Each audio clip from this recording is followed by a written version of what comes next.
"Grandma, are you sick?" my granddaughter asked at dinner, noticing my daughter-in-law putting something in my drink. "Grandma, are you sick?" Mary's question came as a barely audible whisper, so quiet that only I could hear it. My 7-year-old granddaughter had leaned in toward me during dinner, her lips practically grazing my ear. Her little hand trembled when she touched my arm. I glanced around the table. Robert, my son, was talking with Alice about work.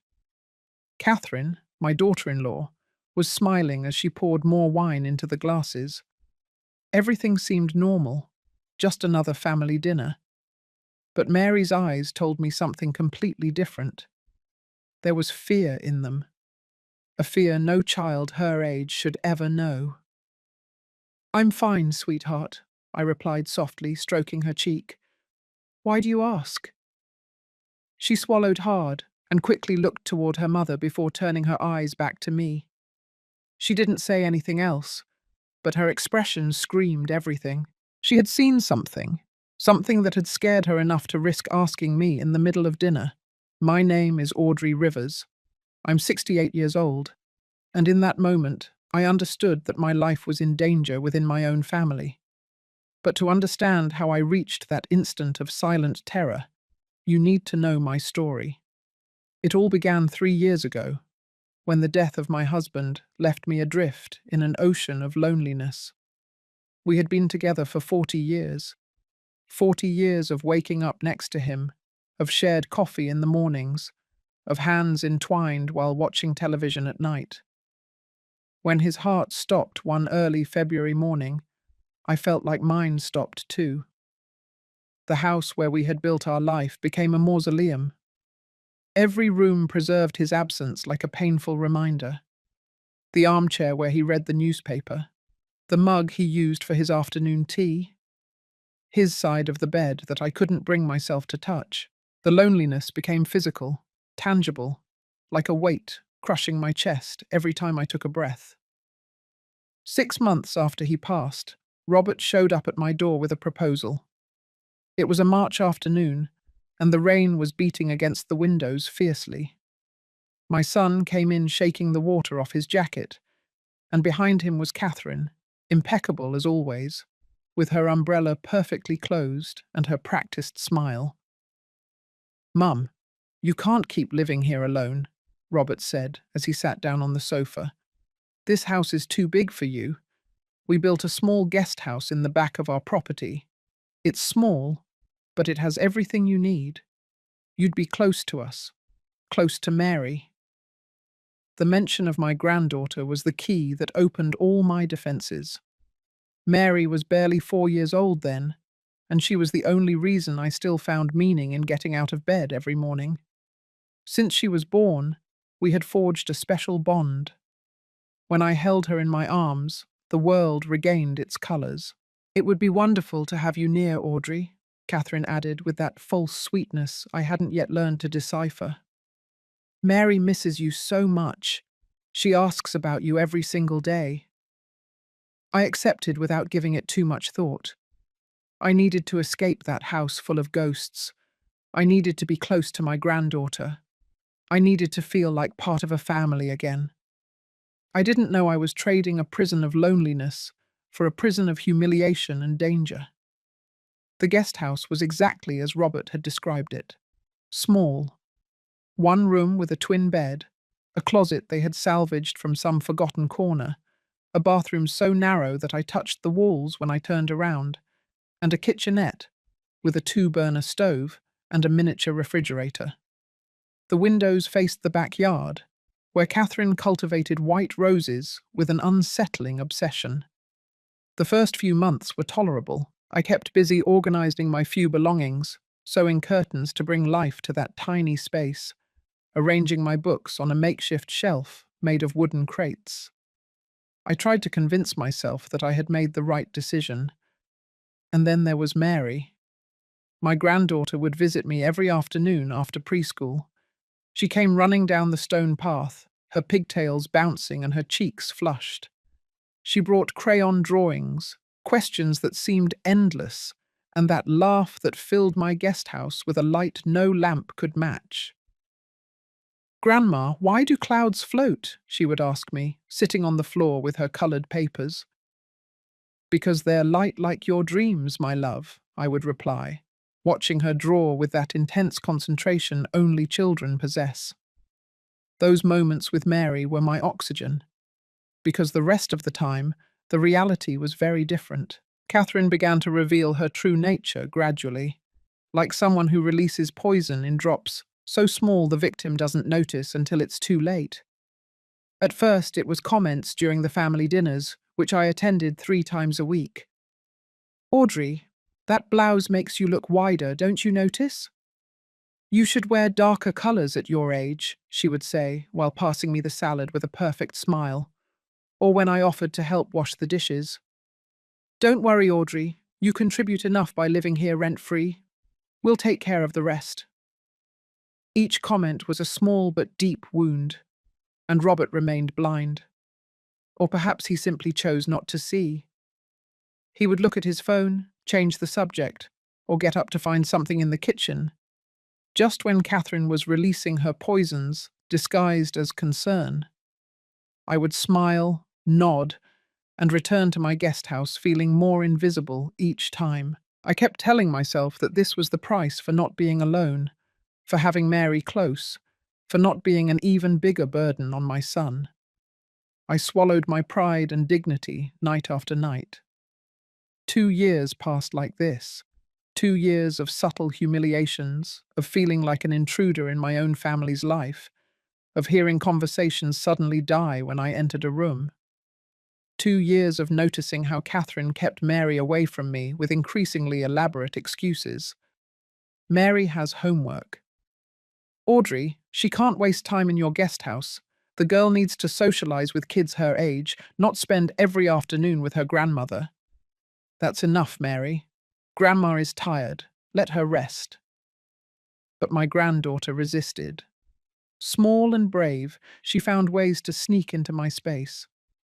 She arrived with her storybooks hidden under her arm, with cookies she had saved in her pockets, with secrets she only entrusted to my ears.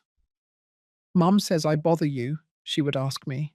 "Is that true, Grandma? I don't bother you?" "Never, my love," I assured her, hugging her with all the strength my broken heart could gather. "You are the only good thing I have left in this world." And it was the absolute truth. In that universe that had shrunk to a 323-square-foot guest house, Mary was my only reason to keep breathing. 6 months ago, everything worsened drastically. I overheard Catherine talking to Robert about sending me to a retirement home. It was night, and I had left my guest house to walk a bit in the garden when their voices reached me from the kitchen through the half-open window. "It's for her own good, Robert. At her age, she needs constant medical supervision. We can't give her that. And let's be honest, the guest house could be your office or a play space for Mary." My heart stopped when I heard those words. I stood paralyzed in the middle of the yard, hidden in the shadows of the rose bushes, my hands trembling and my breath caught in my throat. Robert was silent for a moment that felt eternal. Then I heard his voice, weak, defeated. "I don't know, Catherine. She's my mother. I can't just send her to a place like that. And what alternative do we have?"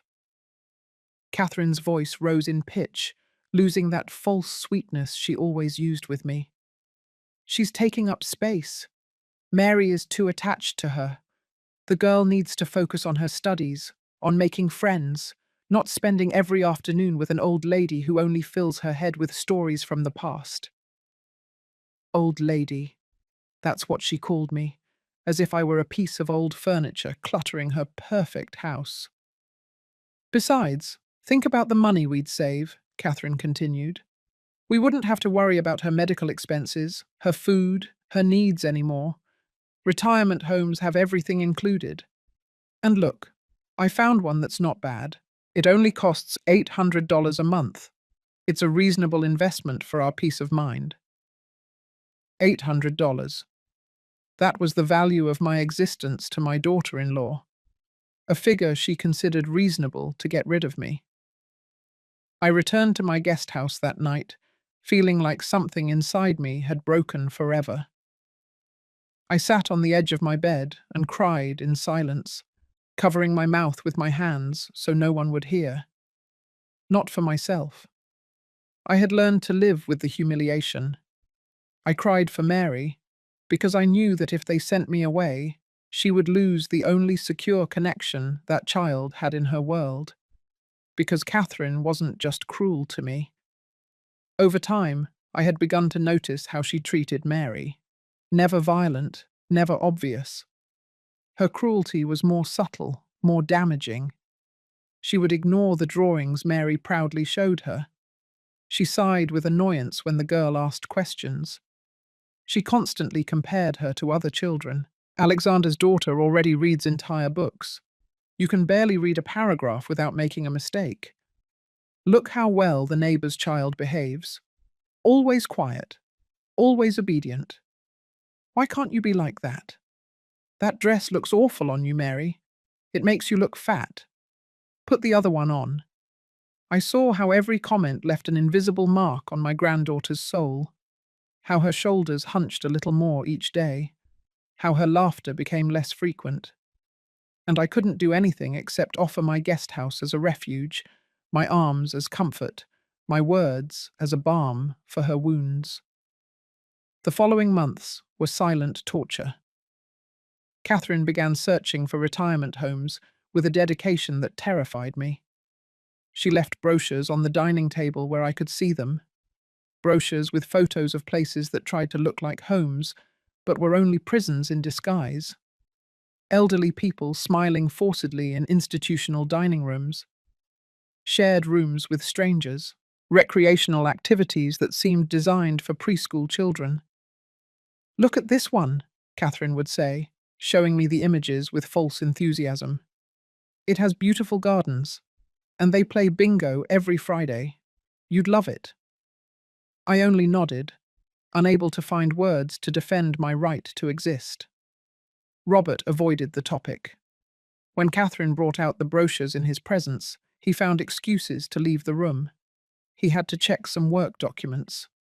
He needed to make an urgent call. He had to check the car. Anything to avoid facing the reality of what they were planning to do to me. The only one who fought for me was Mary, my little 7-year-old warrior who didn't fully understand what was happening, but felt the injustice with every fiber of her being. "Why does Grandma have to leave?" I heard her ask Robert one afternoon. I was in my guest house, but the window was open, and their voices came clearly from the garden. "Those are adult things, sweetheart," Robert replied with that tired voice he used when he didn't want to explain something. "Grandma would be better off in a place where professionals take care of her." "But I take care of her, and she takes care of me," Mary insisted with her perfect child's logic. "I don't want her to go." "We'll talk about this when you're older," Robert cut off the conversation. And that was the end of it. How did all uncomfortable conversations end in that family? With silence and evasion. 3 months ago, something happened that changed the balance of power in that house. Catherine received an inheritance from a distant uncle. $50,000 that arrived like a gift from heaven for her, and like a death sentence for me. I heard her talking on the phone with a friend, bragging about the money with an excitement she rarely showed. "It's perfect, Julia. We can remodel the kitchen, replace the living room furniture, and finally do something with that horrible guest house. Once Audrey's in the home, we'll turn it into an office for Robert. Or even better, my own yoga space. I've always wanted a place like that." Her laughter echoed through the house, a laugh that pierced me like 1,000 needles. But that inheritance brought something more than just remodeling plans. It brought a change in Catherine. She became more anxious, more impatient, as if now that she had the money, she couldn't wait to get rid of me and start her new, perfect life without the bother of her mother-in-law. The family dinners became tenser. Catherine served my food with abrupt movements, practically throwing the plates in front of me.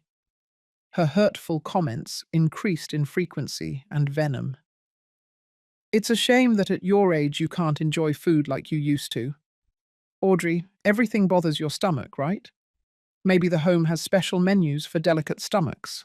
That cough of yours sounds worse and worse. You need medical attention that we can't provide.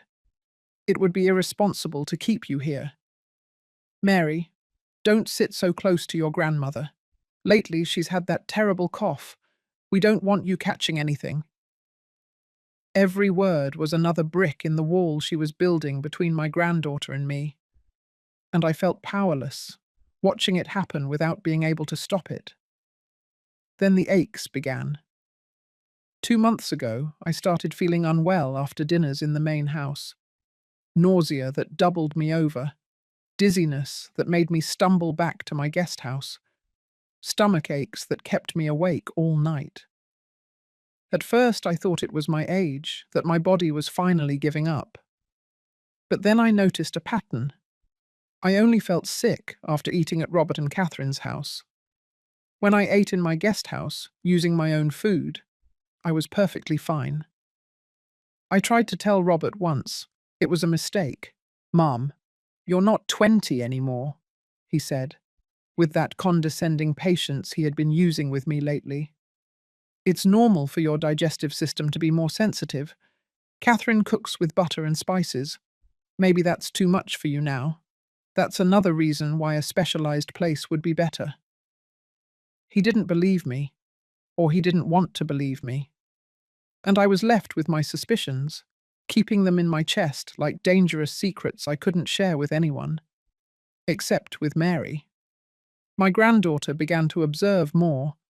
Her visits to my guest house became more urgent, as if she needed to constantly verify that I was still okay. She brought me water from her own bottle. She insisted I eat the cookies she hid for me. "Grandma, are you really okay?" she would ask me with those enormous eyes full of worry. "Yes, my love. I'm just old, and my body doesn't work like it used to," I lied to her, because I couldn't burden a 7-year-old with my fears.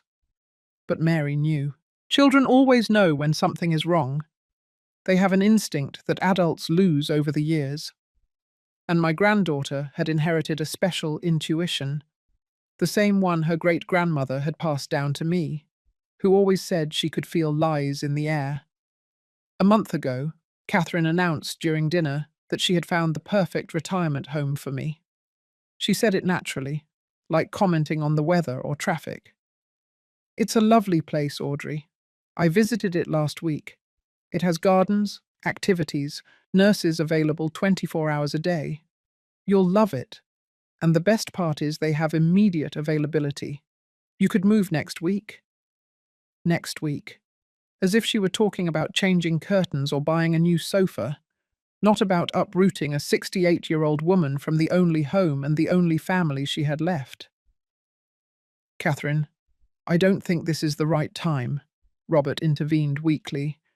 "Maybe we should wait a little longer." "Wait for what, Robert?" Catherine's voice hardened like steel. "For your mother to get sicker? For Mary to get so attached that she suffers later when we have to separate them anyway? Don't be selfish. This is best for everyone." Mary dropped her fork. The sound of the metal hitting the plate echoed in the silence that followed. "I don't want Grandma to leave," Mary said in a trembling voice. Tears were starting to well up in her eyes. "She lives here. This is her home." "Mary, that's enough," Catherine cut in dryly. "The adults are talking. Finish your dinner and go to your room." "But, Mum," I said, "that's enough." Catherine's tone permitted no reply. Mary looked at me desperately, searching my eyes for some promise that everything would be okay. But I couldn't give her that promise, because for the first time in my life, I didn't know if it really would be okay. That night, after returning to my guest house, I heard a soft knocking on my door. It was Mary, in her pajamas, with her bunny slippers and her eyes red from crying so much. "Grandma, Don't go, she whispered as she threw herself into my arms. Please, don't leave me alone with her. Those last words pierced my heart. Don't leave me alone with her. Not with them, with her. My granddaughter was afraid of her own mother, and I had known it all this time, but I had refused to see it clearly. My love, come here. I sat her down on my bed and wiped her tears with my trembling hands. No matter what happens, I will always be with you. Even if I can't see you every day, you'll always be in my heart, and we'll find a way to see each other. I promise you. It's not the same, Mary sobbed, clinging to my blouse as if she wanted to merge with me. I can come here when I'm scared, when Mum yells, when everything's wrong. You make me feel safe. I froze. When Mum yells. Catherine was yelling at this child when no one else was around. Of course she was. A woman capable of psychologically torturing an elderly person would have no qualms about emotionally abusing her own daughter. Does your mum yell at you a lot? I asked gently, trying to keep my voice calm even though I was trembling with rage inside. Mary nodded against my chest. When Dad isn't here, she says I'm stupid, that I'm worthless, that I should be more like the other girls. And when I cry, she gets angrier. She says I'm a dramatic crybaby. That's why I come here, Grandma, because you make me feel like I'm not bad. That night, after taking Mary back to her room, I couldn't sleep. I sat in the darkness of my guest house, 1,000 thoughts running through my mind like knives. If I went to that home, Mary would be completely defenseless against Catherine. Robert was too weak or blind to protect her. And I would be sent away, helpless, knowing my granddaughter was suffering and being unable to do anything about it. That was the night I stopped being a silent victim and became a watchful woman. If Catherine wanted to play dirty, I needed to be prepared. I started paying closer attention to everything, to every gesture, every word, every look. And what I discovered horrified me. Catherine had started to tamper with my food. I had no concrete proof, but my body screamed it at me every time I ate something she had prepared. The symptoms were too specific, too convenient. Nausea right after dinners, dizziness that made me look frail and sick, stomach aches that Robert interpreted as signs that I needed more care than they could provide. I started eating less at family dinners. I moved the food on my plate, pretended to eat, but in reality, I only took tiny bites. And the symptoms diminished. They didn't completely disappear, because sometimes hunger overcame me, and I ended up eating more than I should, but I improved enough to confirm my suspicions. Catherine was slowly poisoning me, not to kill me, but to make me sick, to create the perfect narrative that I was too weak to live alone, too sick to stay in the guest house, that I needed constant medical attention that only a home could provide. It was brilliant in its malice, diabolically clever. Because if I accused her without proof, I would seem like a paranoid old lady, exactly the type of person who needs to be institutionalized. I was trapped in her perfect game, but I had something she didn't expect. I had Mary. My granddaughter had begun to watch her mother with the same intensity that I did. Children are like sponges. They absorb everything that happens around them, especially when it concerns the people they love. 2 weeks ago, Mary came to my guest house with an expression I had never seen on her face. It was a mixture of fear and determination. "Grandma, I have to tell you something," she whispered, looking behind her as if she feared someone had followed her. "But you have to promise me you won't say anything. Mom would get really mad if she knew I told you." "I promise you, my love. You can tell me anything." Mary took a deep breath, gathering her courage. "I saw Mum putting something in your food, several times. When no one is looking, She takes a little bottle out of her purse and puts a few drops in your plate or your glass. I thought it was vitamins or something, but why would she do it secretly? And why only in your food? The world stopped for a moment. I felt as if someone had confirmed my worst nightmare. I wasn't crazy. It wasn't paranoia. Catherine really was poisoning me. And now I had a witness, a 7-year-old witness who had seen what the adults refused to see. What kind of little bottle? I asked, trying to keep calm for Mary. Small, like the ones with medicine.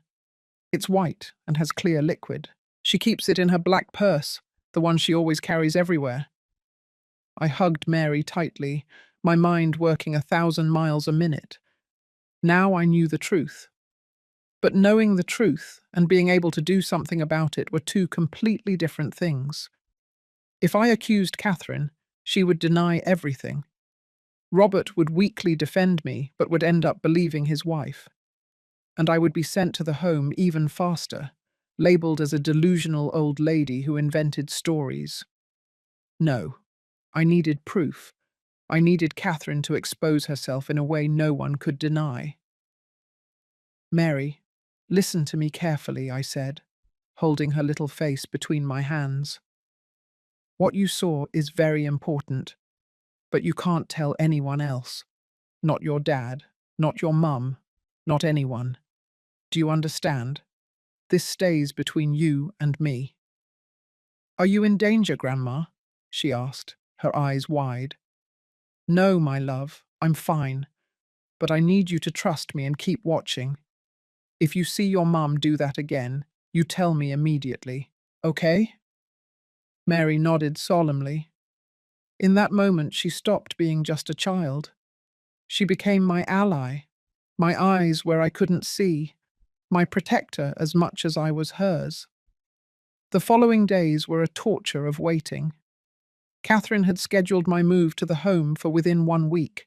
She had signed papers, paid deposits, arranged transportation. Everything was ready to permanently dispose of me. But there was a hitch in her plans. Alice, Catherine's mother, was coming to visit us 3 days before my scheduled move. Alice lived in a different city and rarely visited, but Catherine had insisted she come to say goodbye to me, to give the image of a united family making difficult decisions with love and respect. I knew Alice. She was a cold, calculating woman who had raised Catherine with the same lack of empathy that my daughter-in-law showed. They were cut from the same cloth. Alice treated me with the same condescension disguised as courtesy as her daughter. There was always a smile on her face and a veiled insult in her words. Audrey, dear, you look frailer every day. It's good that you're finally going to a place where they'll take care of you as you deserve. It must be difficult to feel so dependent at your age, but that's life, isn't it? We all end up being a burden on someone. Alice would arrive on a Thursday afternoon and stay until Saturday. Catherine had planned a special dinner for Friday, the last family dinner before my departure. She had invited some neighbours, bought expensive wine, and prepared an elaborate menu. She wanted everything to be perfect, for everyone to see what a loving family we were, what a mature and responsible decision we were making. She didn't know that dinner would be her downfall. I didn't know it yet either. But the universe has strange ways of serving justice, and sometimes it uses the most unexpected people as instruments of that justice. Thursday arrived, and Alice came with her expensive luggage and her perfume that cost more than my food for a month. She kissed the air near my cheeks, gave me a condescending pat on the shoulder, and proceeded to ignore me for the rest of the afternoon. Mary ignored her too, taking refuge in my guest house as soon as she could escape. My granddaughter couldn't stand her maternal grandmother. She said Alice had snake eyes, and she was right. Friday morning, while helping Catherine prepare a few things for dinner, I saw something that chilled my blood. Catherine took out her black purse, the same one Mary had described, and left it on the kitchen counter while she looked for something in the pantry. For a very brief instant, the purse was open, and I could see inside. There it was. A small, white bottle, exactly as Mary had described it. It was half hidden among Catherine's makeup and wallet, but I saw it. The physical confirmation of what my granddaughter had told me. My heart was pounding so hard I feared Catherine could hear it. I pretended to be focused on cutting vegetables as she returned, casually closed her purse, and hung it on the back of a chair. She acted so naturally, as if carrying poison in her purse were the most normal thing in the world.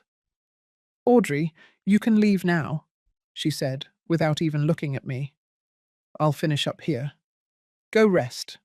Tonight will be long, and I don't want you to look too tired in front of the guests." Of course not. I couldn't look tired. I needed to look sick, but not too sick.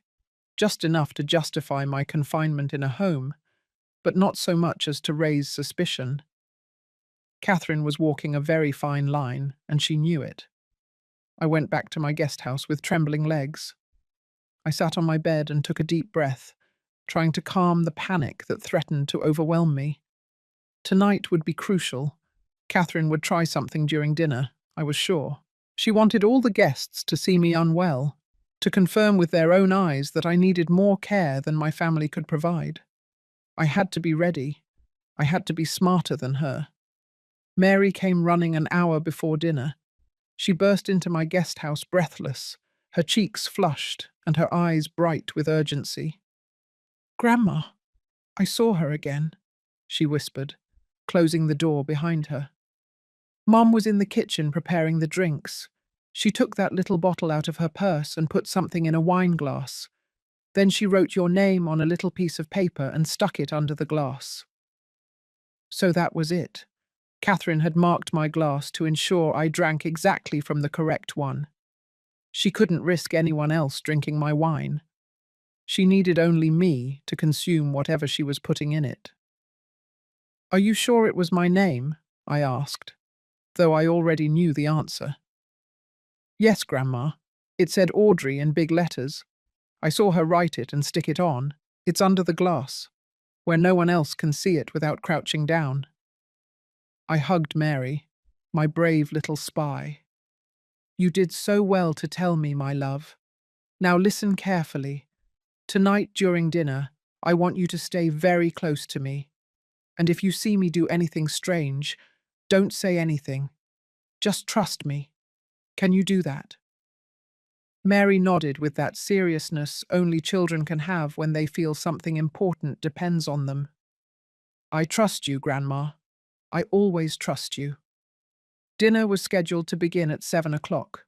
The guests started arriving at 6:30. There were the next-door neighbours, Charles and his wife Julia. There was Robert's boss from work with his partner. And of course there was Alice, presiding over the table as if she were the queen of that small kingdom of hypocrisy. I arrived exactly at 7 o'clock, dressed in my best blouse and a skirt I had carefully ironed. I wanted to look dignified. I wanted that when everything exploded, no one could say I looked like a messy, confused old lady. Catherine greeted me with a smile that didn't reach her eyes. "Audrey, you look great. Come, sit here."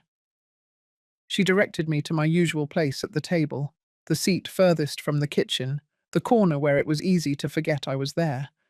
The glasses were already set on the table. Red wine for everyone. And there was mine, at my designated spot, waiting for me like a perfectly prepared trap. From my angle, I couldn't see if it had the little paper underneath, but I trusted what Mary had told me. I sat down slowly, smiling at the guests who greeted me with that forced courtesy people use with the elderly. Mary slipped into the seat next to me, ignoring Catherine's gesture that tried to seat her further away. "I want to be with Grandma," my granddaughter insisted, with that childish stubbornness that in that moment was my salvation. Catherine pressed her lips together, but didn't argue. She couldn't make a scene in front of the guests, not when she was working so hard to project the image of a loving, sacrificial daughter-in-law. The conversation flowed with the typical artificiality of formal dinners. Charles talked about his new car. Julia commented on the flowers in the garden. Robert's boss made a bad joke about work that everyone laughed at out of courtesy. And I remained silent, watching, waiting for the right moment. Catherine served dinner. She had prepared an elaborate roast, fresh salads, and homemade bread. Everything looked beautiful, straight out of a magazine. She moved around the kitchen with grace, serving each guest with smiles and charming comments. The perfect hostess. "A toast," Robert announced when everyone had food on their plates. He stood up with his glass raised. "To my mother, Audrey, who has been with us these last 3 years, although she will soon embark on a new chapter in her life, she will always be a part of our family." The words were nice. The words always were. But I knew what they really meant. "Goodbye, Mum. We're discarding you, but we'll make it sound like it's for your own good." Everyone raised their glasses. I raised mine too, feeling the weight of the crystal in my trembling hand. Catherine was watching me from across the table. Her eyes gleamed with an anticipation she could barely hide. She was waiting for me to drink, waiting for the show she had so carefully orchestrated to begin. But I didn't drink. I brought the glass to my lips, but I didn't take a single sip. And I saw frustration briefly cross Catherine's face before she could hide it behind another fake smile. "Aren't you going to toast with us, Audrey?" Alice asked, with that saccharine voice she used when she wanted to subtly humiliate me. "It's your farewell dinner, after all." "Of course," I replied calmly. I was just savouring the moment. The dinner continued. Plates emptied, conversations multiplied, and the wine flowed. Everyone drank from their glasses except me. I pretended to bring mine to my lips from time to time, but I always found a way to distract myself before actually drinking. I would comment on something, ask for more bread, wipe my lips with my napkin. Mary watched me with those big, understanding eyes. She knew what I was doing, and I could see in her expression that she was also waiting for something, although she didn't know exactly what. Catherine was getting nervous. Every time she passed near me to serve more food or clear plates, she glanced at my still full glass. I could see her doing mental calculations, wondering if she had put enough in for it to work with just a few sips, or if she needed me to drink the whole glass. Alice noticed it too. "Audrey, you've barely touched your wine. Don't you like it?" Catherine chose a special vintage for tonight. "It's delicious," I lied. "I'm just trying not to drink too much. You know, at my age, alcohol affects me more." "A little won't hurt you," Catherine insisted with a barely perceptible tension in her voice. "It's a special occasion." It was then that Mary acted. My brilliant little granddaughter who understood the game better than any adult at that table. "Grandma, are you sick?" she asked softly, leaning toward me. The words were for my ears only, but her tone of concern was real. She was asking me if Catherine had managed to put something else in, if I was in danger, if she should do something. I looked at my granddaughter and saw the fear in her eyes, the pure, unconditional love, the bravery of a small creature willing to face monsters to protect the one she loved. And in that moment, I knew exactly what I had to do. "Relax, sweetheart. I'm fine," I told her quietly, gently stroking her cheek. Then I slowly stood up, as if my knees were aching. "Excuse me, I need to go to the restroom for a moment." I moved away from the table with careful steps, carrying my wine glass with me. No one really noticed. Everyone was too engrossed in their conversations, in their own worlds.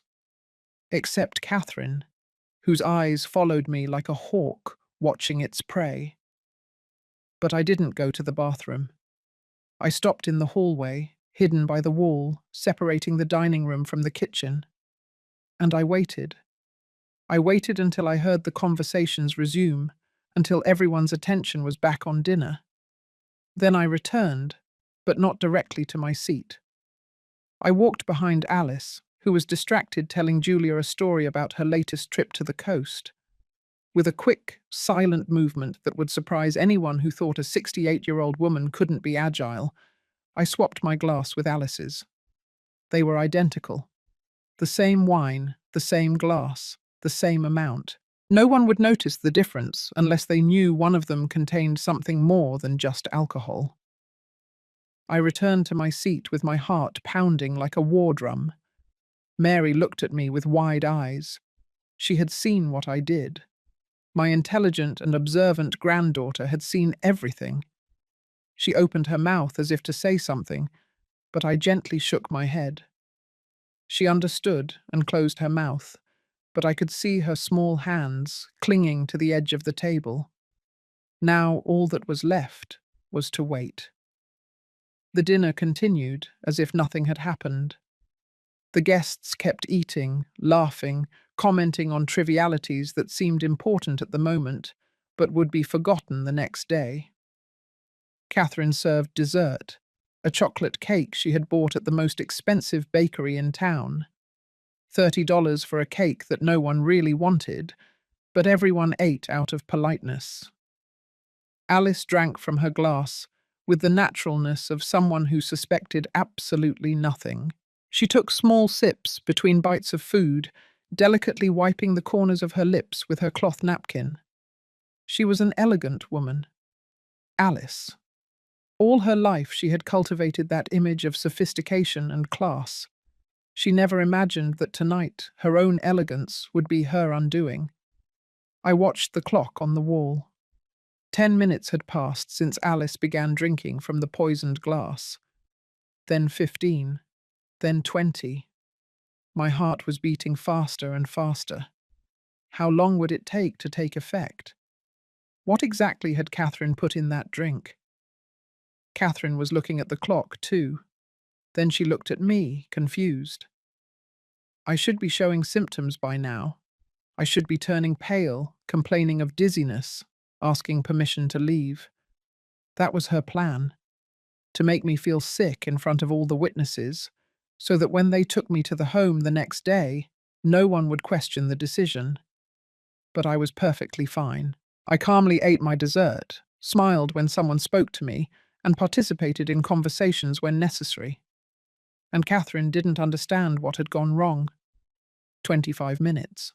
30 minutes. It was then that Alice dropped her fork onto the plate with a clumsy movement. The sound of the metal hitting the porcelain was louder than normal. Everyone turned to look at her. "Are you okay, Mum?" Catherine asked, and there was something strange in her voice, a note of concern that sounded fake even to the guests who didn't know the truth. "Yes, Alice raised a hand to her forehead. Her skin had taken on a greyish tone. "I feel a little dizzy. It must be the heat." "We can open the windows," Robert offered, getting up quickly. Always so helpful with the small things, so useless with the things that truly mattered.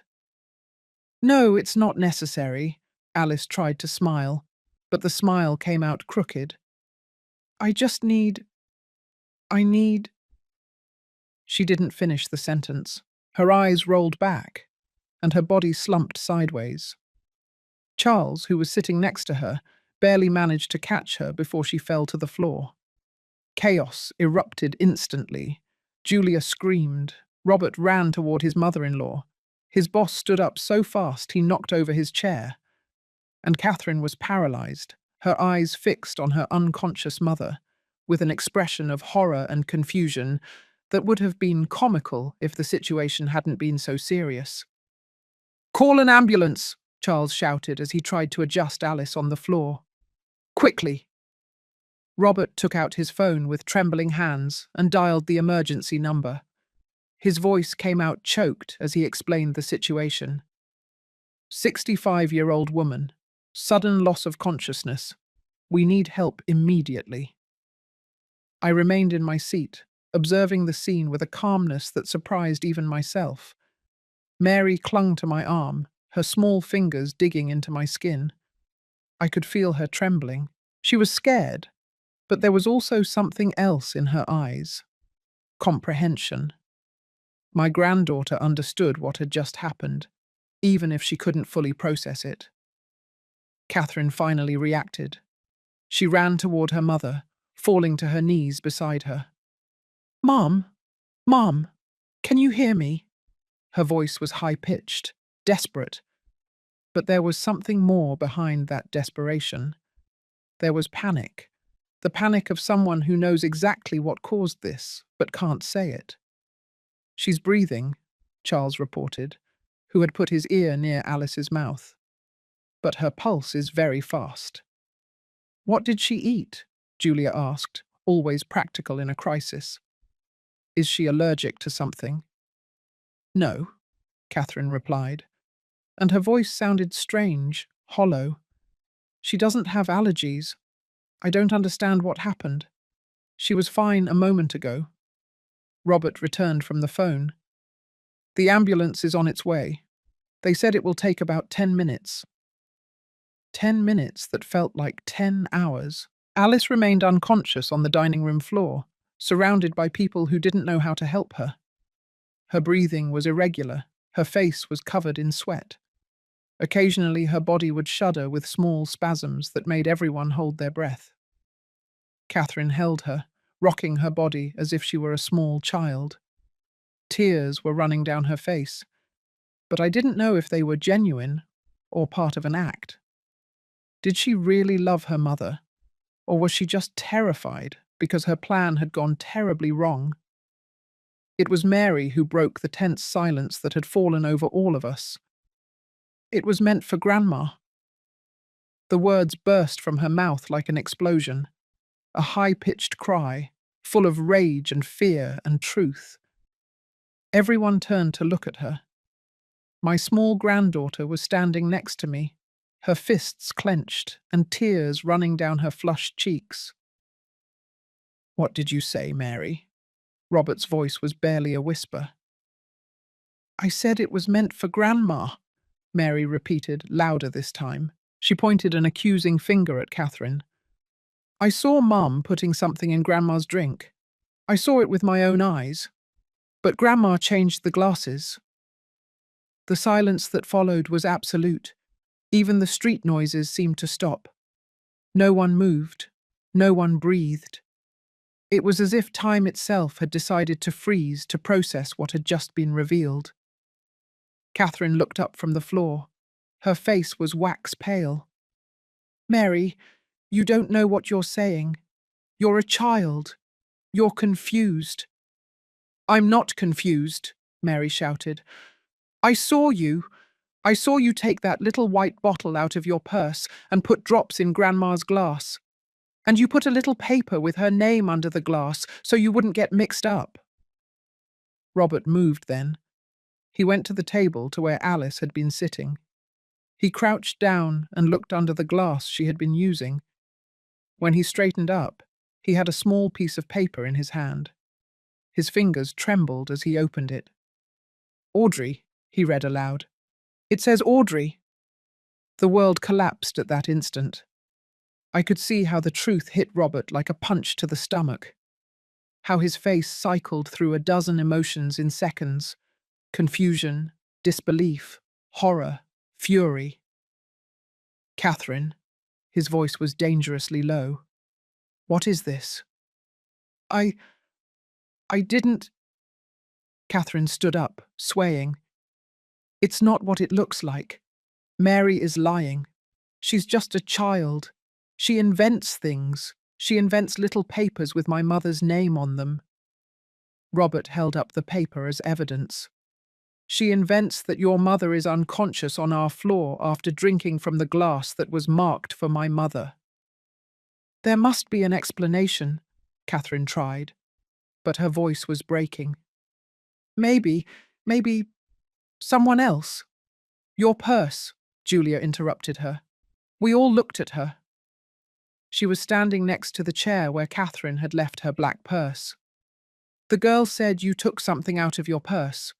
What's in your purse, Catherine? That's private, Catherine replied. But it was already too late. Charles had moved toward the purse faster than she had. He grabbed it before Catherine could react and emptied it onto the table. The usual things fell out: wallet, keys, makeup, gum. And then, rolling among the lipsticks and coins, a small white bottle appeared. The same one Mary had described. The same one I had seen that morning. Robert picked it up with trembling hands. It had no label. It was anonymous, menacing in its simplicity. He opened it and smelled the contents. His expression hardened even more. What is this, Catherine? They're sleeping drops, she stammered. Just sleeping drops. Your mother wasn't sleeping well. I just wanted to help her rest. Help her rest by secretly poisoning her. Robert's voice rose in volume with every word, marking her glass to make sure only she drank this, in front of witnesses, so everyone would see how sick she was, and you could send her to the home without anyone questioning your decision. No, Catherine screamed. It wasn't poison. They were just sedatives. I just wanted her to calm down, to stop being so difficult. And there it was, the confession. Out of her own mouth, in a moment of panic and desperation. Robert's boss pulled out his phone. I'm calling the police. No, Catherine pleaded. Please, no. It was a mistake. I didn't mean to hurt anyone. I just wanted things to be easier. But no one was listening to her anymore. Robert's boss was on the phone with the police, explaining the situation in a firm, professional voice. Charles held the white bottle up, as if it were evidence in a trial. Julia had wrapped her arms around Mary, shielding her from the scene unfolding in front of us, and I remained seated, watching my daughter-in-law's carefully constructed world crumble. I should have felt triumph. I should have felt satisfaction. But all I felt was a deep weariness and an immense sadness for my granddaughter, who had just witnessed the complete destruction of her family. The ambulance arrived first. 2 paramedics rushed in with a stretcher and medical equipment. They knelt beside Alice, checking her vital signs, asking her questions she couldn't answer because she was still unconscious. One of them found the bottle that Robert still held in his hand. Did she take this? The paramedic asked, carefully smelling the contents. Not exactly, Robert replied, his voice broken. My wife put it in a drink intended for my mother, but the glasses were switched and her mother drank it by mistake. The paramedic exchanged a meaningful look with his partner. We need to get her to the hospital immediately, and we need this bottle for analysis. Does anyone know exactly what it is? Sedatives, Catherine murmured from her corner. She had shrunk against the wall, hugging herself. They're just sedatives, clonazepam. I got the prescription months ago. I just wanted her to sleep better. How many drops did she put in the drink? The paramedic asked as they prepared Alice for transport. Catherine didn't answer. She just shook her head, tears running silently down her face. The paramedic sighed and turned to his partner. Prep the activated charcoal. We'll assume overdose until we get the analysis. Alice was loaded onto the stretcher. Her body looked frail, vulnerable, nothing like the arrogant woman who had walked into this house just a few hours earlier. Catherine tried to follow the paramedics to the ambulance, but Robert stopped her with a firm hand on her arm. You're staying here, he told her with a voice I had never heard before.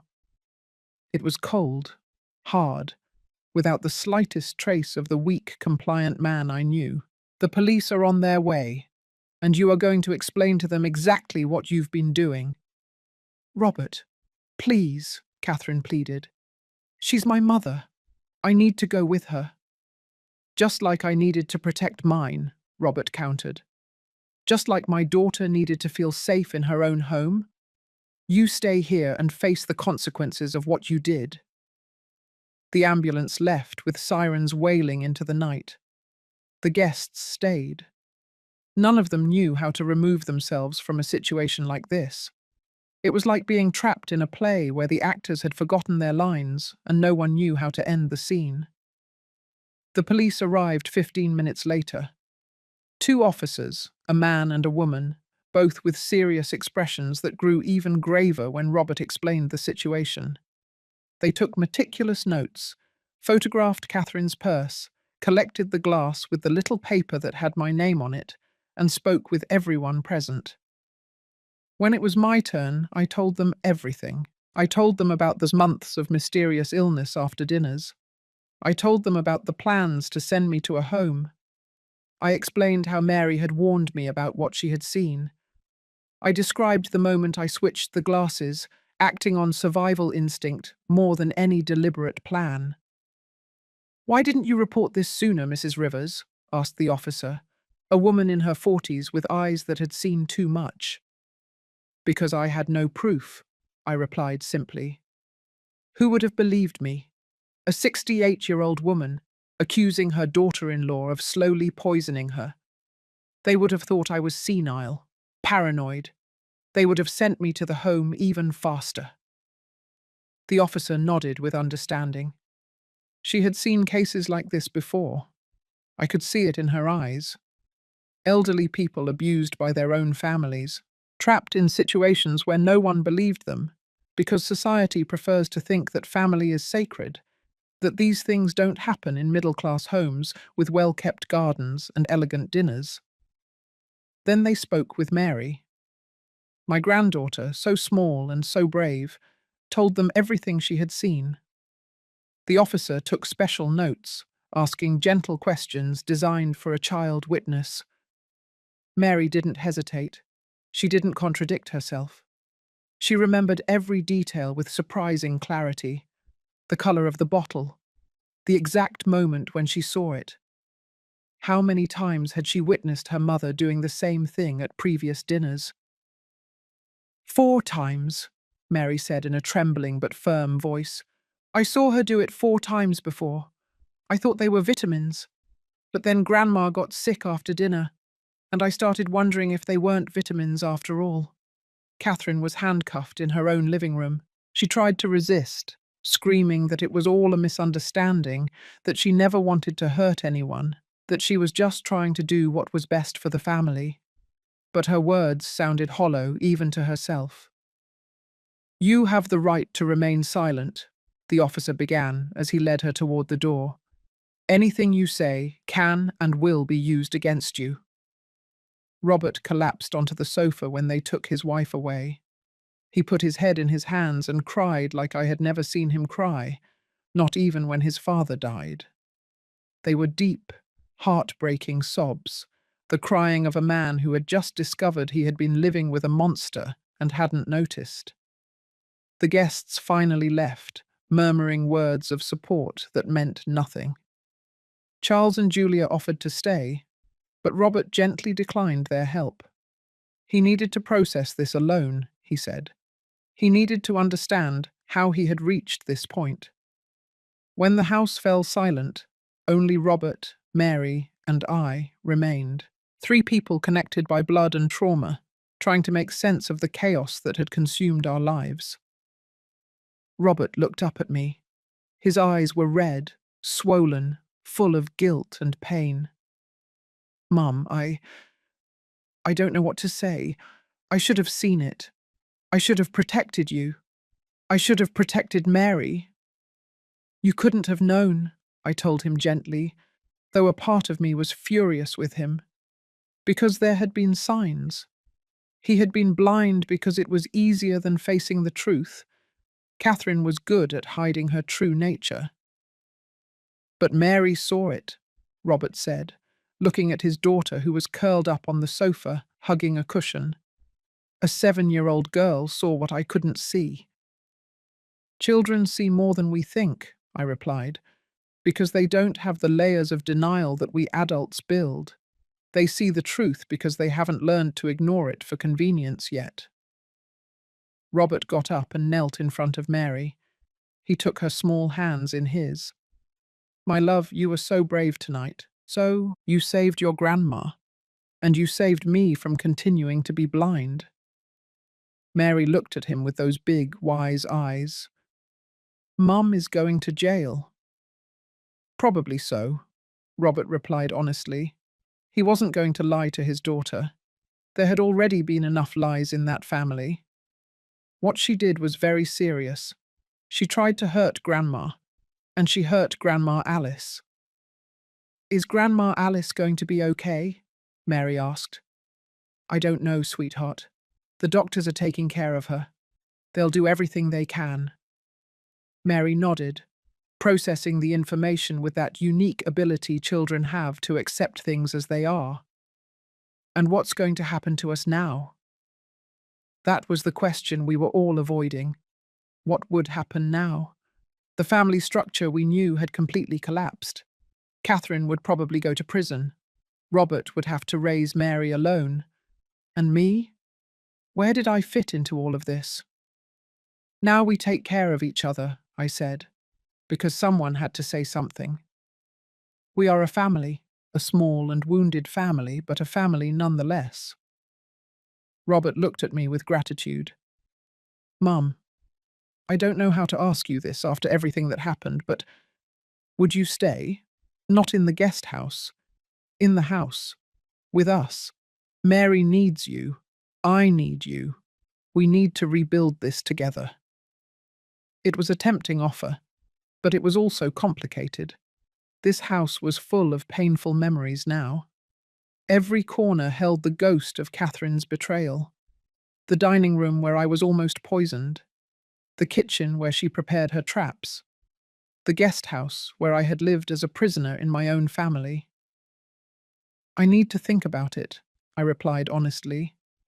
"I need time to process all this. And you need it too, Robert. You need time to decide what kind of life you want to build for yourself and for Mary."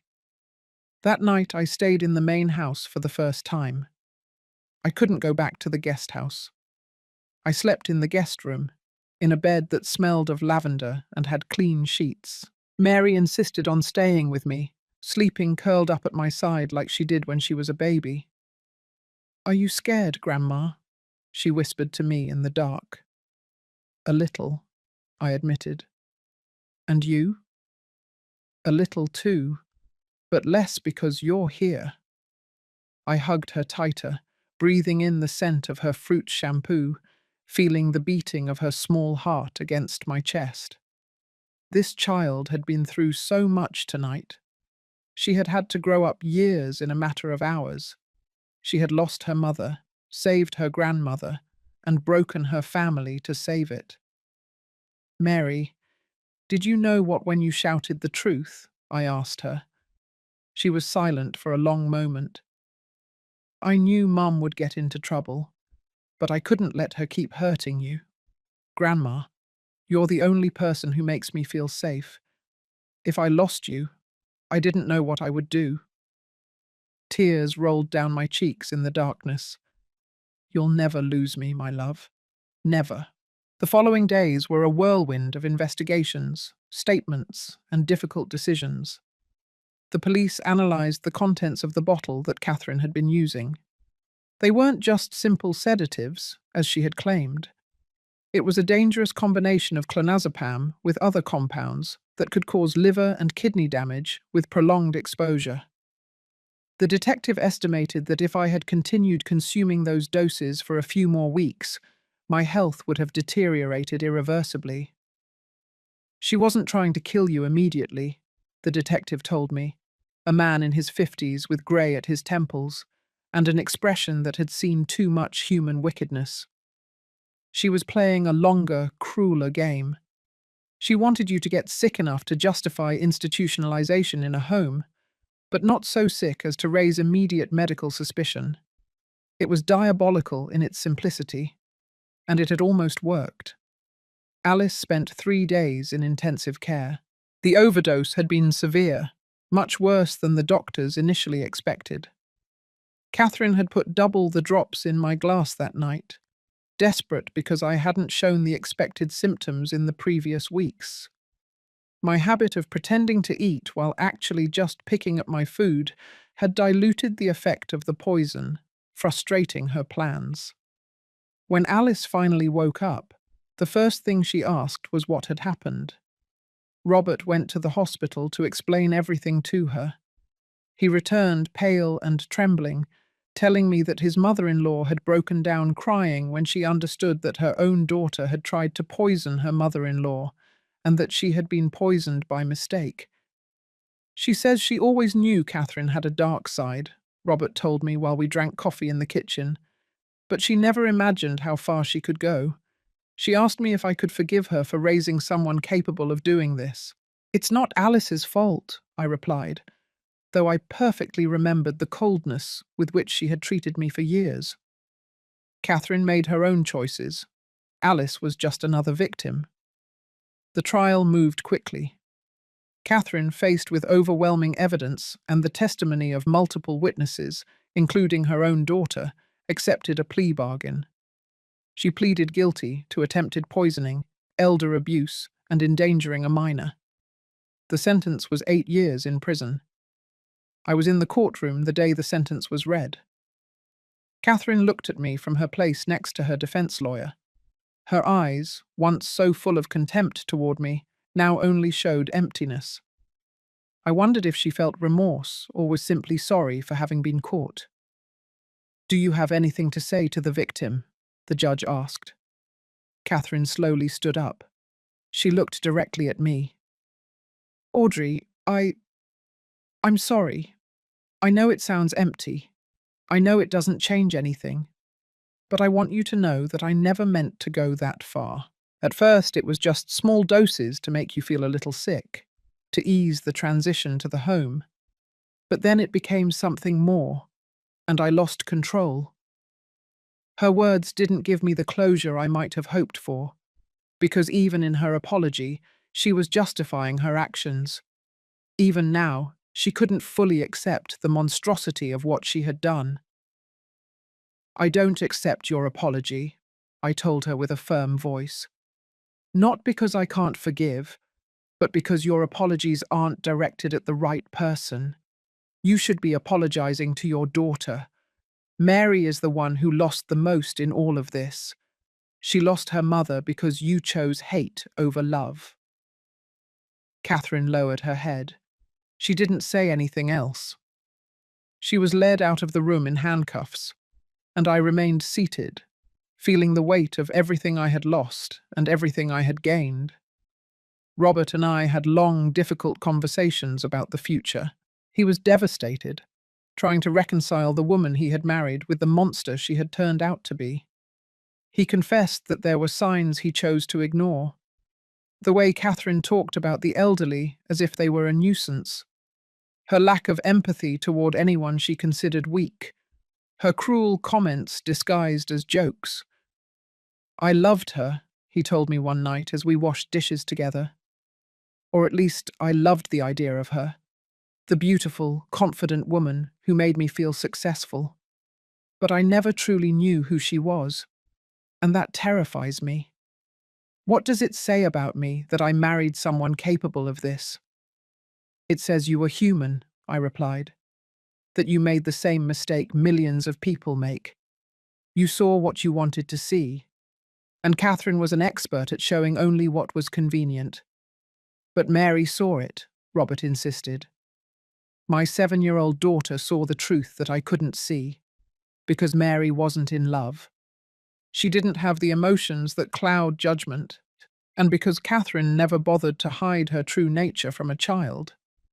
Abusers are often careless as with those they consider powerless." Robert sold the house 3 months after the trial. We couldn't keep living there.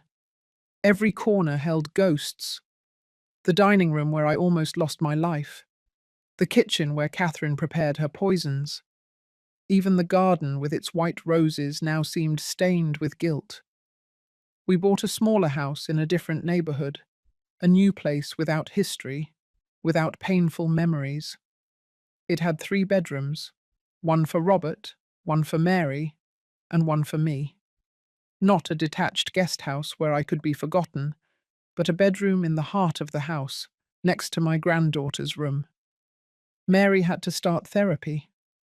The child psychologist explained to us that witnessing what she witnessed could leave her with lifelong scars if not properly processed.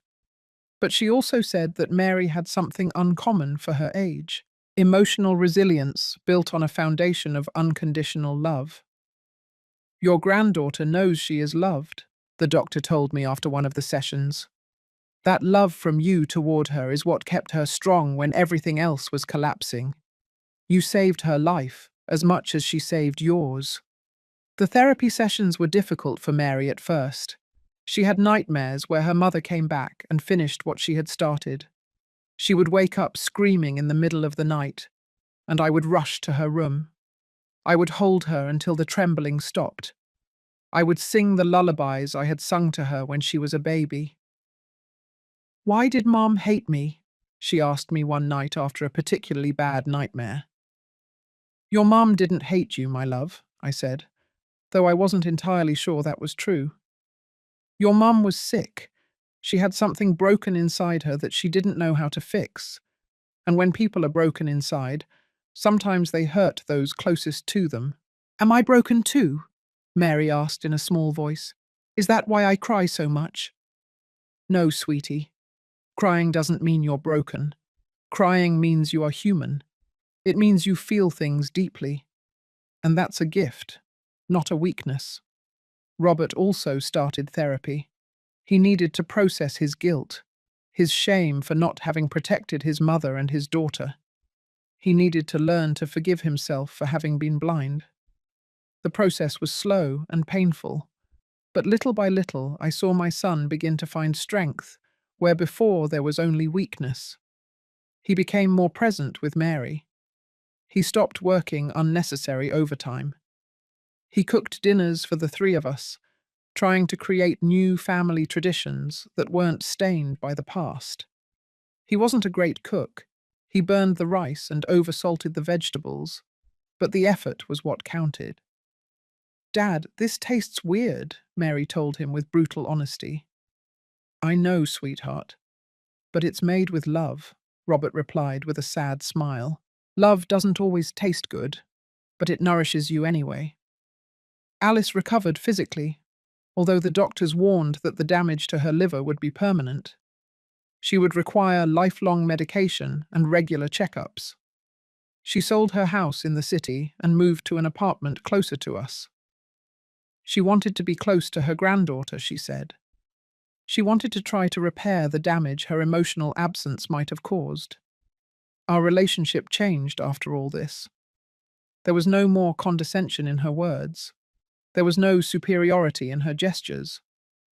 Alice treated me now with a respect earned through shared trauma. We had both been victims of the same person. We had both survived against all odds. "Audrey, I want to thank you," Alice told me one day as we drank tea in my new kitchen.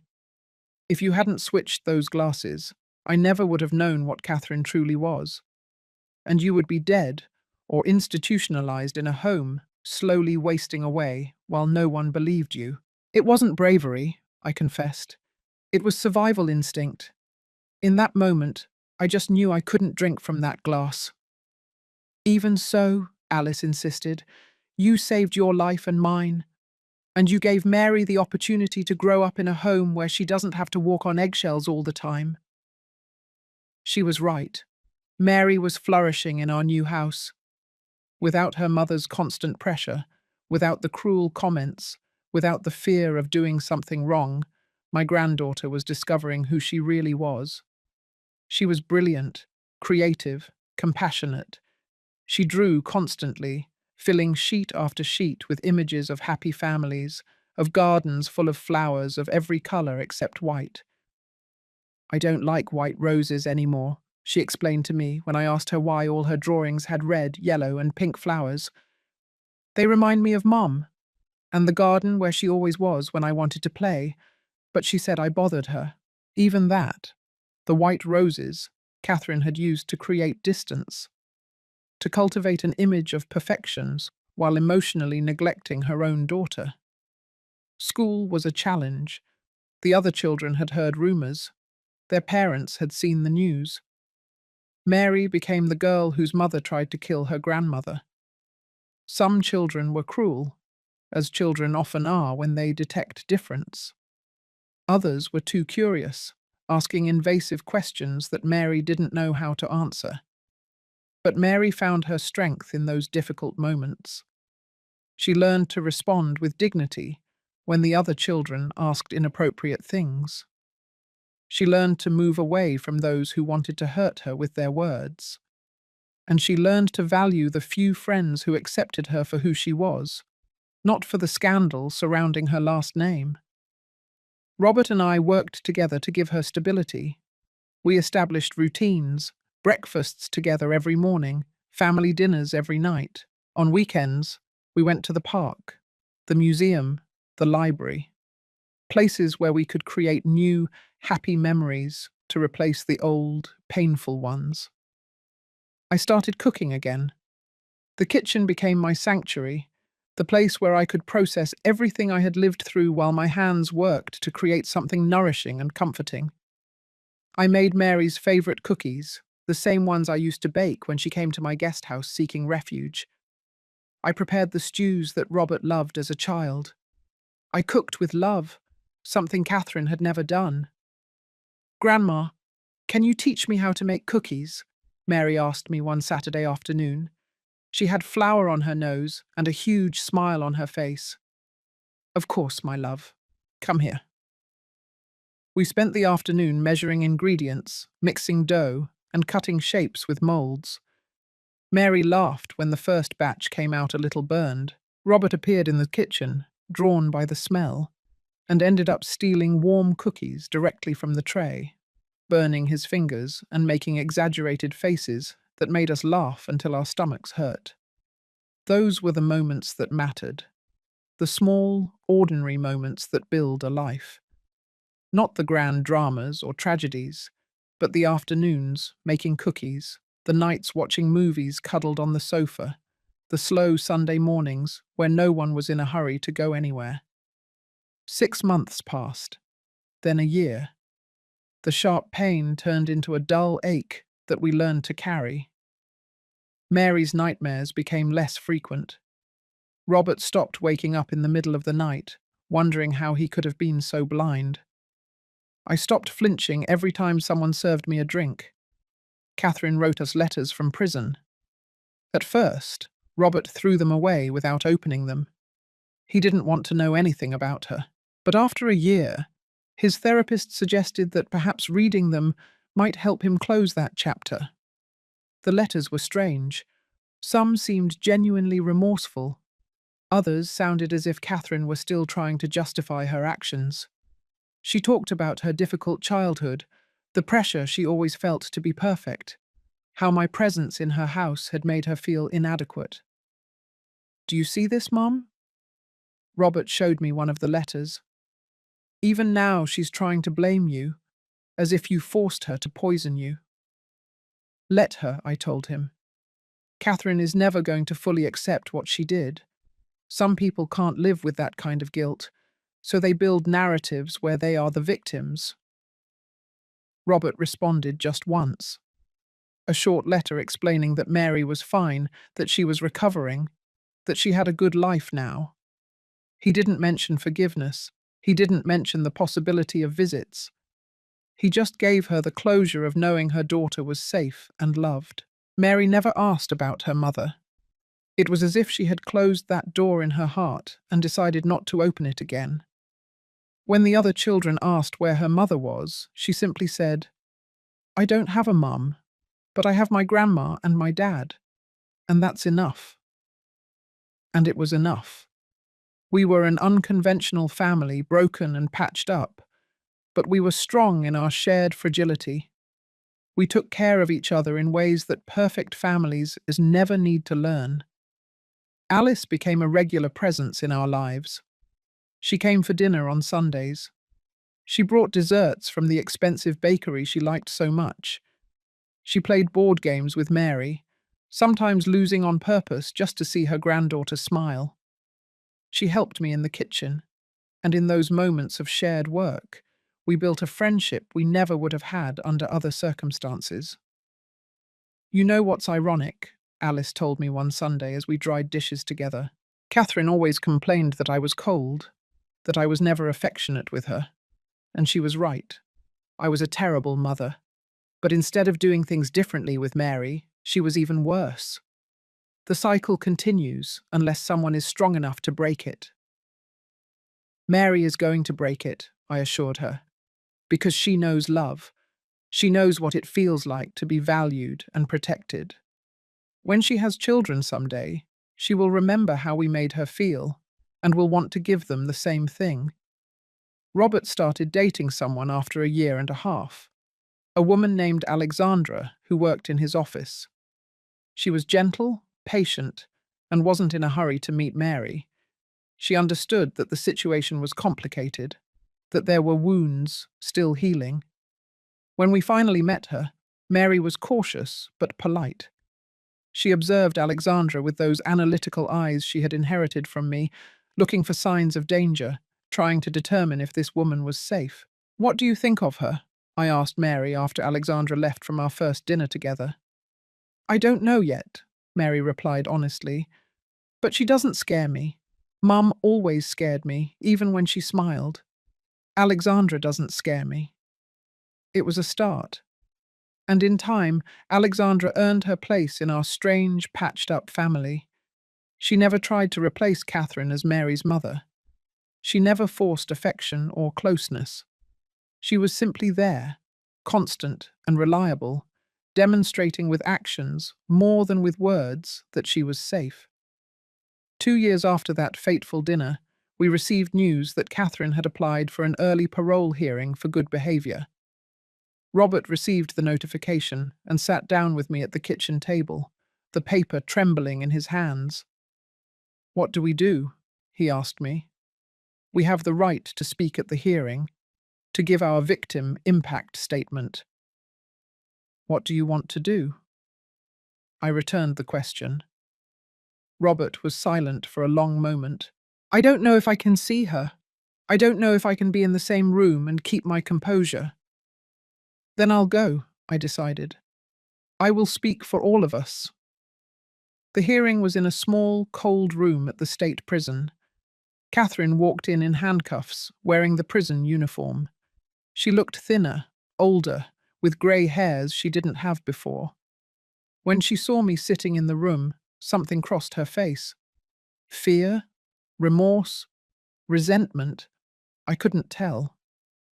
When it was my turn to speak, I stood up and looked directly at my former daughter-in-law. "Catherine almost killed me," I began in a firm voice. "Not just physically, but in every way that matters. She tried to steal my dignity, my autonomy, my place in my family. She tried to separate me from my granddaughter, the only light in my life during the darkest moments. And what's worse, she damaged her own daughter in ways that will likely take us years to fully comprehend." I paused, taking a deep breath. "But I didn't come here to talk about hate. I came to talk about consequences. Catherine's actions had devastating consequences. And those consequences don't disappear just because 2 years have passed. Mary still has nightmares. Robert still wakes up wondering how he didn't see it. And I still hesitate every time someone offers me a drink." I looked at the parole board. "If you release Catherine now, you would be sending a message that 2 years is enough punishment for almost murdering 2 people. That systematically attempting to poison a vulnerable elderly woman is not that serious. That traumatizing a 7-year-old girl does not require the full sentence time. I don't believe that's the message you want to send." The parole request was denied. Catherine would serve her full 8 years. When I left that room, I felt something I hadn't felt in a long time. It wasn't exactly peace, but it was close. It was justice. It was confirmation that what had happened to me mattered, that the system recognized the severity of her crimes. The following months flowed more smoothly. Mary celebrated her 10th birthday with a party at our house. She invited 10 friends from school, and we filled the yard with bright-coloured decorations. Robert and Alexandra got married in a small, simple ceremony, just close family and a few friends. Mary was the maid of honour, wearing a lavender dress that she had chosen herself. I sat in the front row, watching my son exchange vows with a woman who loved him unconditionally, without hidden agendas. Alexandra had asked for my blessing before accepting Robert's proposal. We had coffee together, and she had told me with tears in her eyes, "I know I can never erase what Catherine did to you, but I promise I will spend every day trying to show you what family love is supposed to be like." And she kept her promise. Alexandra integrated into our broken family with grace and patience. She didn't try to change anything. She just added her own light to what we had already built. 3 years after that terrible dinner, on a quiet Sunday afternoon, Mary walked into the kitchen where I was preparing tea.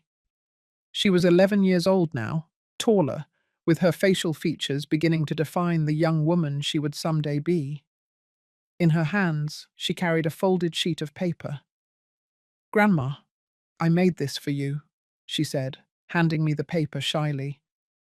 I unfolded it carefully. It was a drawing, like the hundreds she had made for me over the years. But this one was different. It showed two figures holding hands, one tall and one small, walking through a garden full of flowers of every colour. At the top, in her careful handwriting, she had written, "My grandma saved me."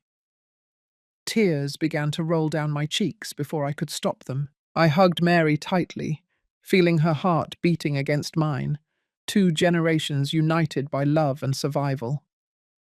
"You saved me too, my love," I whispered.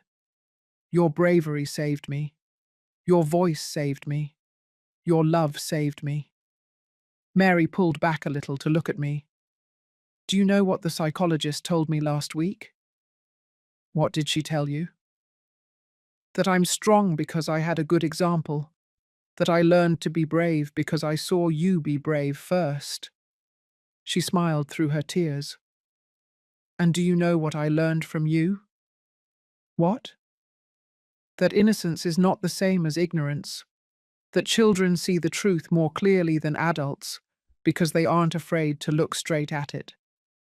You saw what no one else wanted to see, and you had the courage to say it out loud when it mattered. That's not just bravery, Mary. That's heroism." Mary blushed, but I could see the pride in her eyes. She had grown so much since that frightened little girl who whispered warnings during dinners. Now she was a confident young woman, capable of standing firm against injustice. That night, after Mary went to sleep, I sat in my room with a cup of tea in my hands. I looked at the drawing my granddaughter had given me, now framed and hanging on the wall next to dozens of others. A gallery of love expressed in crayons and markers, each one a testament to our unbreakable relationship. I thought about everything we had lost and everything we had gained. I had lost years of peace. I had lost my health for a while. I had lost the illusion of a perfect family. But I had gained something much more valuable. I had gained the truth. I had gained my voice. I had gained the knowledge that I was stronger than I ever imagined. And most importantly, I had gained a relationship with my granddaughter, built on foundations of absolute trust and unconditional love. Mary knew I would protect her with my life, and I knew she would do the same for me. Robert came into my room, as he usually did before going to sleep. "You're okay, Mom?" "I'm fine, son. Just thinking." "About what?" "About how much we've changed. About how something so terrible forced us to become the family we always should have been." Robert sat on the edge of my bed, just like he did when he was a child and had nightmares. Sometimes I wonder what would have happened if Mary hadn't seen what she saw, if she hadn't had the courage to tell you. "Don't think about the what-ifs," I advised him. "What matters is what actually happened. And what happened is that we survived. We all survived. Thanks to you, Robert said softly. Thanks to your intelligence in switching those glasses. Thanks to your strength during all those months of abuse. It wasn't just me, I insisted. It was Mary who warned me. It was your courage in facing the truth about Catherine. It was Alice who unknowingly took my place and exposed the plan. It was all of us working together. Robert hugged me before leaving. I love you, Mum, and I'm sorry I didn't protect you when I should have. It doesn't matter anymore, I told him honestly. What matters is that you protect me now, that you protect Mary now. That is enough. I stayed awake a little longer after Robert left, looking out the window toward the garden of our new house. There were no white roses here. Instead, Mary and I had planted sunflowers, daisies, and tulips of every colour. A cheerful garden that celebrated life instead of perfection. I thought about Catherine, still in prison, with 6 more years left to serve. I wondered if she had really changed, if she had used that time to reflect on her actions. But I quickly let those thoughts go. Catherine was no longer my responsibility. She no longer occupied space in my mind or my heart. Instead, I thought about the future, about seeing Mary graduate from high school, from college, about being present for her first loves, her first disappointments, her triumphs and failures, about being the grandmother she needed, not just now, but always. I thought about Robert and Alexandra, about the family they were building together on the ruins of the previous one, about the possibility of more grandchildren someday, more children to love and protect. And I thought about myself, about Audrey Rivers, who at 68 had discovered she was stronger than she ever imagined, that she had survived an attempted murder not with vengeance, but with grace, that she had chosen healing over hate. I took the last sip of my tea, now cold, and smiled in the darkness. Tomorrow would be another day to live, to love, to create new memories that would eclipse the old ones. I got up and walked to my window one last time. The full moon illuminated the garden, making the flowers gleam with silver light. I remembered the words I had thought that night, 3 years ago, when everything changed. I whispered those words to the wind coming through my open window. There is no poison that kills one who lives with a clean soul. And it was true. Catherine had tried to poison my body, but she could never touch my soul. Because my soul was protected by the love of my granddaughter, by the certainty that I had lived with integrity, by the peace that comes from knowing I did the right thing even when it was difficult. I got into bed that night without fear, without nightmares waiting for me. Only the quiet sleep of someone who has survived the storm and now can enjoy the sun that follows. And when I woke up the next morning to the aroma of coffee and the sound of Mary's laughter in the kitchen, I knew with absolute certainty that we had won. We hadn't just survived. We had triumphed. Because in the end, love always triumphs over hate. The truth always comes to light. And justice, though sometimes slow, always arrives. This was my story. Our story. A story of survival, of bravery, of family love stronger than any poison. A story worth telling, not as a warning, but as a testament that even in our darkest moments, there is always light and we know where to look for it. And I had found my light in the eyes of a brave little girl who refused to be silent when it mattered most.